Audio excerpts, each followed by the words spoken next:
বহু বছর আত্মগোপনে থাকার পর অবশেষে প্রকাশ্যে আসেন মেজর ডালিম। সাংবাদিক ইলিয়াস হোসেনের ইউটিউব চ্যানেলে লাইভে আসেন তিনি। রোববার রাতে বিশেষ লাইভে যুক্ত বীর মুক্তিযোদ্ধা মেজর ডালিম শিরোনামের এই লাইভে যুক্ত হন সাবেক এই সামরিক কর্মকর্তা। লাইভে এসে মেজর ডালিম বলেন, মুজিব মারা যায়নি, একটি সেনা অভ্যুত্থানে নিহত হয়েছে। বাকশাল বিদায়ের পরে কোটি কোটি মানুষ রাস্তায় নেমে এসে শুকরিয়া আদায় করেছে।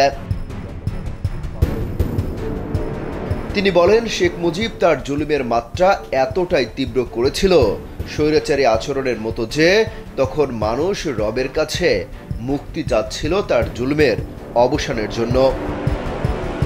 ইডেন বে কক্সবাজার সমুদ্র সৈকতের উপর নিজেদের একটি ঠিকানা। মাত্র ৫ লাখ টাকায় আপনিও হয়ে যেতে পারেন এই হোটেলের মালিক। মেজর ডালিম আরো বলেন, তথাকথিত নেতারা যখন ভারত পালিয়ে গেল তখন নেতৃত্ব দেওয়ার কেউ ছিল না, সমঝোতা নিয়ে সবাই ব্যস্ত। পাকিস্তান বাহিনী যখন বাঙালির উপর হামলে পড়েছিল তখন মেজর জিয়ার স্বাধীনতার ঘোষণা আসে। তিনি তখন পাকিস্তান আর্মিতে। মেজর জিয়ার ঘোষণা শুনে মনে হলো আর বসে থাকার সময় নেই। তখনই পাকিস্তানের বিরুদ্ধে যুদ্ধে নেমে যান তিনি। ১৯৭৫ সালের ১৫ই আগস্ট বাংলাদেশের তৎকালীন রাষ্ট্রপতি শেখ মুজিবুর রহমানকে সপরিবারে হত্যার সাথে মেজর ডালিম জড়িত ছিলেন। তারপর তিনি বিভিন্ন দেশের কূটনীতিক হিসেবে দায়িত্ব পালন করেন। আমি মেজর ডালিম বলছি নামে তার একটি বই রয়েছে, যা আওয়ামী লীগের আমলে নিষিদ্ধ ছিল। মেজর ডালিম কোন দেশে অবস্থান করছেন সেটি এখনো স্পষ্ট নয়।